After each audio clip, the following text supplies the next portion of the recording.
Ya, terima kasih para penonton Dhamma TV yang selalu damai di hati. Sebelum kita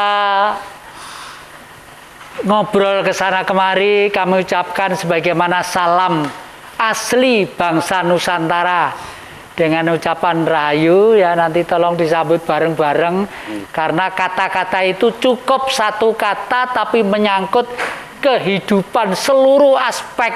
Biar kameranya selamat, meja-mejanya selamat, minum-minumannya selamat, semua yang ada di sini itu selamat. Dengan cukup kami ucapkan Rahayu. Rahayu. Ya, terima kasih para penonton Dhamma TV yang kami muliakan. Kita masih berada di studio A Dhamma TV di Wisma Soka Jalan Citandui 14 Malang ini ya. Studio satunya ada di Jalan Ciliwung. Dua-duanya ada di Batu. Dan akhir-akhir ini karena Dhamma TV sudah streaming lewat YouTube, lewat segala macam, jadi Nusantara dan dunia sudah mengenalnya. Makanya kakek ini tidak pernah tidur. Terima kasih, dan terima kasih hari ini tadi itu di luar dugaan. Terima kasih pada Bu Jati, anak-anak, cucu-cucu yang dengan sabar dan telaten melayani para tamu. Seneng banget orang tua kalau sudah begitu, itu berarti anak cucu sanggup meneruskan apa cita-cita leluhur. Para penonton Dhamma TV yang kami muliakan, hari ini kita kedatangan orang-orang, kalau istimewa itu masih umum ya, tapi ini orang-orang yang super istimewa karena ada beberapa disiplin ilmu dan yang terus dilakukan yang mungkin sulit dilakukan oleh orang yang berpikiran awam. Yang pertama, biar memperkenalkan diri, yang ada di ujung sana, monggo. Itu kalau saya manggil ya Mas Mul gitu aja, saking akrab saya, nggih. Monggo-monggo. Asma jangkep. Rahayu. Rahayu. Saya senang sekali bisa dipertemukan di sini dalam keadaan sehat. Nama saya singkat, jelas. Beda dengan Pak Soekarno, tapi beliaunya Soekarno, saya Mulyono. Tempat tinggal lahir dari Kabupaten Mojokerto. Kebetulan kami sendiri termasuk penggagas berdirinya wisata desa. Belum ada desa wisata, kami mulai mengawali keberadaan wisata desa. Jadi wisata yang berada di desa.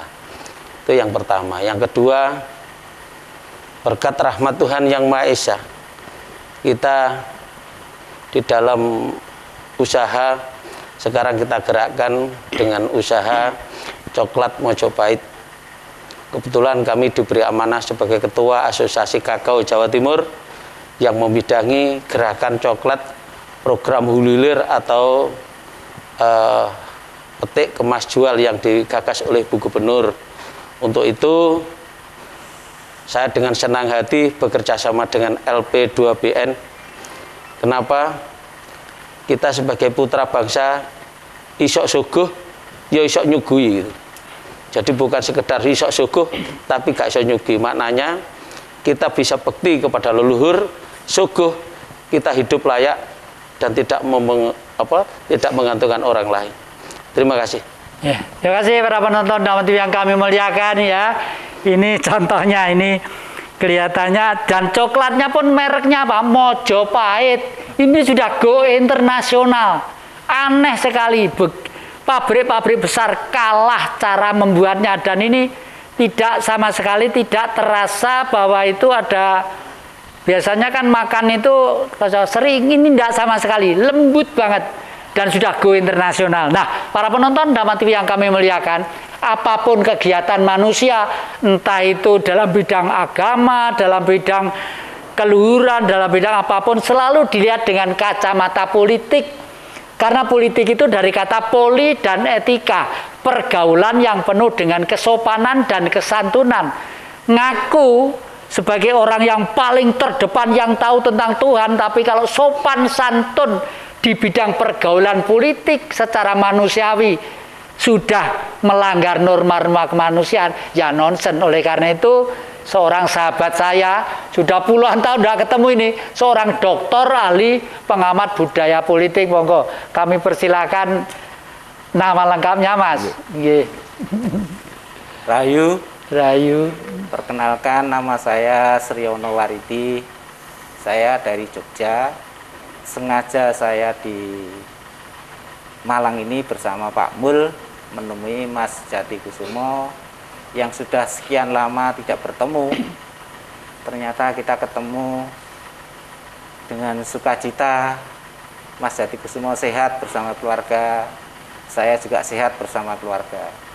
Dengan ini, atas dasar kesyukuran inilah kita rayakan. Barangkali ini sudah menjadi fitrah Tuhan, kita bersama bertemu di dalam Dhamma TV ya Mas Jati. Yeah, Dhamma TV. Ini, dan ini juga menjadi anugerah saya bahwa saya bisa berkomunikasi dengan rekan-rekan yang ada di Malang ini.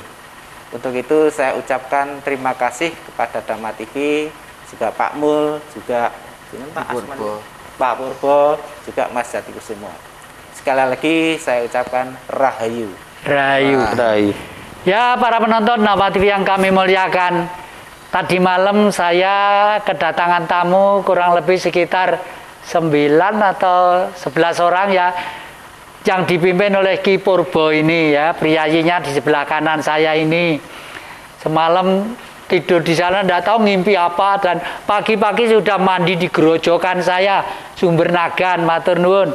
Ki Purbo ini kalau tidak salah profesinya menolong orang lain. Menolong dalam bentuk apa? Finansial, bukan konglomerat toh. Menolong apa? Siapa saja yang membutuhkan pertolongan, artinya jasa untuk memberi saran dan spirit terhadap orang-orang yang butuh menolongkan. Spirit itu dorongan jiwa untuk menyelesaikan permasalahan, mungkin juga perkawinan, mungkin juga penyakit, mungkin juga psikis dan lain sebagainya ya. Menurut sewu, istilah Jawa itu disebut mbah dukun. Jangan dianggap loh dukun itu remeh. Di Bali dukun itu lebih dihormati daripada para ahli kitab. Karena apa? Kalau ahli kitab tuh pinternya menerjemahkan kitab, menyebarkan kitab kepada orang lain. Tapi kalau dukun mempraktekkan isinya kitab, bedanya itu. Salaman, Mbah. Tepun tepangaken datang penonton, monggo. Salam Rahayu. Rahayu. Para pecinta Dhamma TV dimanapun berada. Perkenalkan, nama saya yang biasanya umum dipanggil Ki Purbo, tapi kepanjangan saya adalah Ki Purbo Diningrat.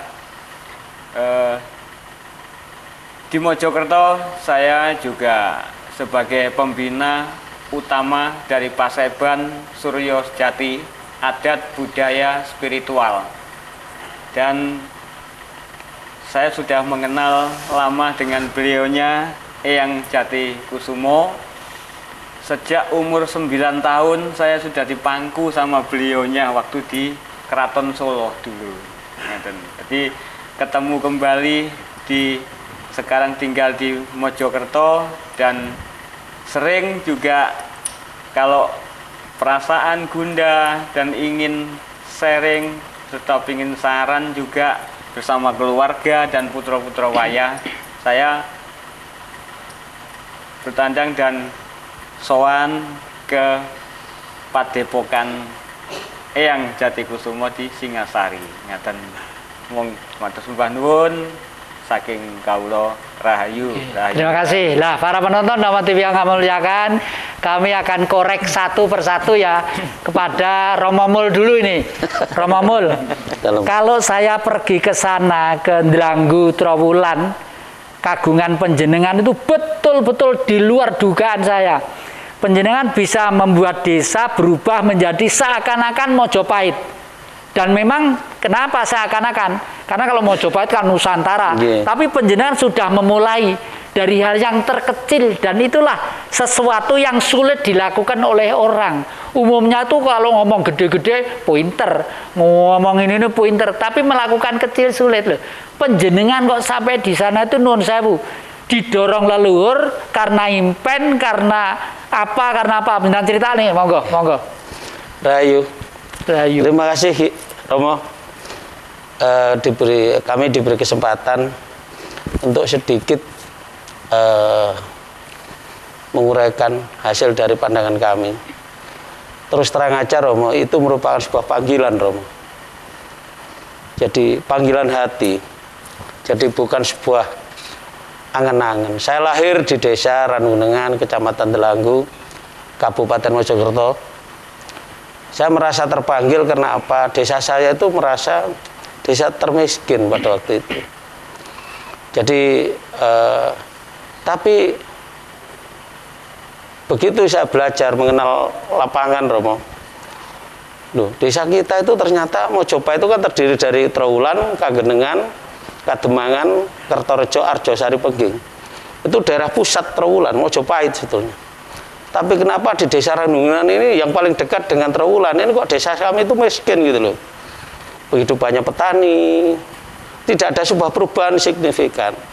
Maka disitulah saya habis dari sedikit pengalaman kami yang dulu pernah abdi negara. Saya terpanggil untuk membangkitkan gimana caranya warga desa terutama Kecamatan Delanggu, Kabupaten Mojokerto ada sebuah perubahan. Disitulah saya akhirnya berpikir mulai tahun 2002 mengawali mendirikan sebuah wisata, Rom. Karena dari wisata itu nanti akan bergerak ekonomi dari segala hal. Kalau untuk melebarkan tanah kan tidak mungkin, Romo. Nah, disitulah saya mengawali dari gerakan wisata sampai dapat penghargaan zamannya Bu Mega sama Gus Dur dari aku anggota kelompok usaha satu-satunya wisata di tengah-tengah desa. Yaitu akhirnya saya beri nama Wisata Desa. Dari situlah muncul, ya kan, sudah banyak pengunjung. Tapi gimana caranya Mojopa itu dikenal bukan hanya sekedar cerita, Rom. Karena selama ini saya dengar itu Mojopahit hanya sekedar cerita. Padahal negara Mojopa itu besar, luar biasa. Tapi hanya sekedar action. Tapi apa yang akhirnya membuat manfaat? Dari situlah sesudah wisata itu terbentuk, maka ketemulah dengan teman-teman budaya. Kalau dibanding dengan yang lain saya kalah. Karena apa? Dari sisi permodalan kita ada keterbatasan karena kemandirian kami. Dan disitulah sampai berdunia wisata desa, sampai ada seni budaya dan segalanya. Sampai berkembang, sampai hari ini Romo sendiri sampai mengatakan, kok yuk bangunan kayak Mojopahit. Terlepas kita belum bisa membuktikan Mojopahit itu yang bagaimana, tapi saya harus diawali hari ini. Baik dari yang sepuh, maupun untuk anak-anak muda atau regenerasi yang akan datang. Bahwa kalau itu kita gerakan budaya dengan semangat yang tinggi, diniati, diyakini, ikhlas, maka disitulah terwujud dengan baik. Nah, para penonton dan topik yang kami muliakan. Yeah. Hebat ya, jangan kemana-mana, masih di depan Jejak Ki Jati.